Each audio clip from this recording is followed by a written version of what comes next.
White, black, Hispanic, golden girls, others. The administration really set up the ghetto in the suburbs in Spanish Harlem.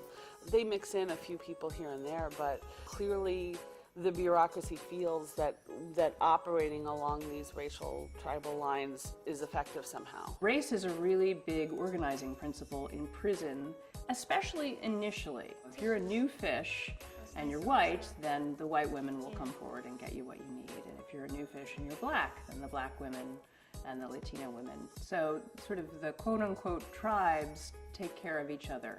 When you think about race at Lichfield, it's huge and it's really a major part of the story and how things are broken up. We've got, you know, the boring whites, we've got Spanish Harlem, and then we've got the Black Ghetto, are sort of meant to be what they're called in our prison. These are meant to be our three groups. Look, just pretend it's the 1950s. It makes it easier to understand. It's very segregated, and I think it's really interesting and fascinating. So the black folks sort of hang out with each other, and then the white folks hang out with each other, and the Latinas sort of hang out, and then there's like the golden girls, the women who are a bit older. So all these little cliques that are based on race. Did you know they can't float? What the hell are you talking about? It's true. Like in the swimming pool and shit. Their bone density ain't right for it. There's one particular episode that it got kind of intense, you know, because everything ugly came out. And it's reality. You know, we don't live in a perfect world. People don't accept everyone. And then when you get it in prison, these women, you know, can get really vicious when it's time to protect their own and their turf. Racism isn't necessarily what is happening in our show. It's more tribal in that you stick with what you know, in the sense of these groups have familiar backgrounds, have familiar cultural experiences, and when you're in prison, you've lost so much already, and you want to hold on to those things that are reminders of the outside. Let's get some motherfucking fried chicken up in here. Yeah, I said it. I'm black. She black. And we like fried chicken. That shit is delicious. It's almost like prison is left behind a little bit. Like they're still living in the 60s and still in prison, and outside life has progressed, but they haven't. We all just stick to our clans in prison. That's unfortunately the reality of a prison life. And yeah, you also see that there's definitely times when they will work together. The bottom line is we have a shared enemy, and it's the prison system. Fuck the man. Hey.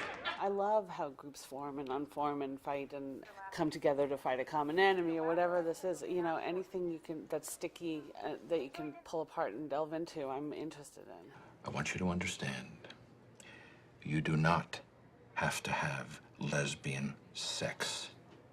The role of sex and sexuality hopefully plays a large part in this, because I think it plays a large part in people's lives.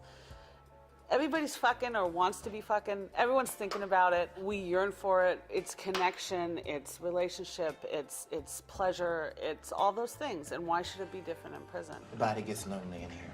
Yeah, it's not even sex, you know? I miss contact. I think the show acknowledges that the sexual life of these characters is complex.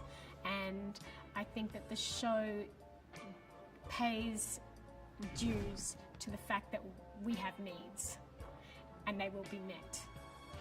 They will be met. These women get lonely and they need touch and they need, and who are you gonna turn to? You know, maybe a guard, another inmate, nothing serious, just enough to get you by.